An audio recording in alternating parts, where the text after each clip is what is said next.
আমি তো পজিটিভ মনে করতেছি তার এখন দায়িত্ব দেওয়ার পরে অন্তত শহরটা পরিষ্কার পরিচ্ছন্নতা যেটা সবাই চোখে পড়ে এবং নালা নর্দমাগুলোও অনেকগুলো ক্লিন হচ্ছে। আমার মনে হয় আমি আশাবাদী যে তার এই কারণে দিয়ে সে যেটা মনে করে আমার মনে হয় সিলেটকে সামনে দিকে কিনতে পারবে। আমাদের বিষয় হলো আমাদের সবাইকে একটা বোঝা উচিত যে একজন মেয়র চাইলেও ওভারনাইট কিছু করতে পারে না, তাকে বুঝতে হবে, বোঝার সময় দিতে হবে এবং প্রত্যেকটা জিনিসে একটা টাইমিং এর বিষয় আছে।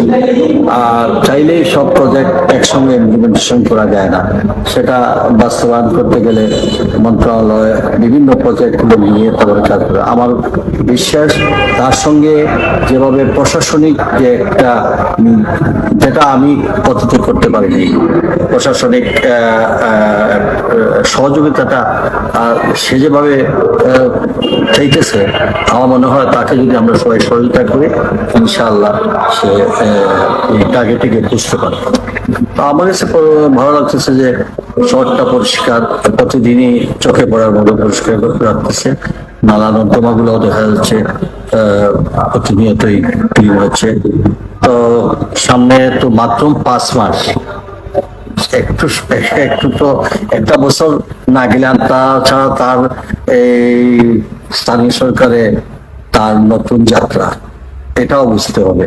তাকে প্রত্যেকটা এলাকা সম্পর্কে জানা, তাকে বোঝা, এলাকার সমস্যাগুলো সত্যি এই ইলেকশন দাঁড়াইলে যে সমস্যাগুলো থাকে দায়িত্ব নেওয়ার পরে দেখা যায় সে কত বিশাল একটা এলাকার অনেকগুলো সমস্যা থাকে। সেই সমস্যাগুলা আইডেন্টিফাই করা এবং একই সাথে বাস্তবায়ন করা বিরাট কঠিন ব্যাপার, কিন্তু এটাকে যদি সমন্বিতভাবে সবাই কাজ করেন। আর সে নিজেই বলেছে অন্যান্য সিটির তুলনায় আমাদের যে গ্রান্ট যেটা আসছে, অনুমোদন যেটা অনেক অনেক কম।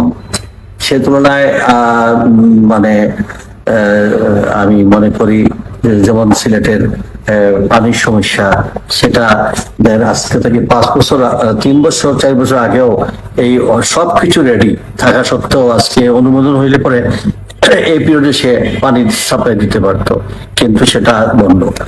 এইভাবে আমাদের মানে অনেকগুলো জলবদ্ধতা, তারপরে এখন সিটি এক্সটেনশন হয়েছে।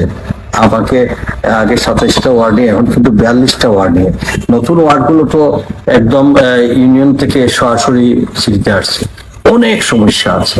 তো আমার মনে হয় পর্যায়ক্রমে ইয়াং এনার্জেটিক আছে এবং সবচেয়ে বড় জিনিস হচ্ছে সরকার প্রধান শহর, তাদের সঙ্গে তার একটা গুড রিলেশনশিপ আছে, সেটা আমাদের জন্য একটা বাড়তি প্রাপ্তি। আমি মনে করি তাকে আমরা সবাই সহযোগিতা করা উচিত।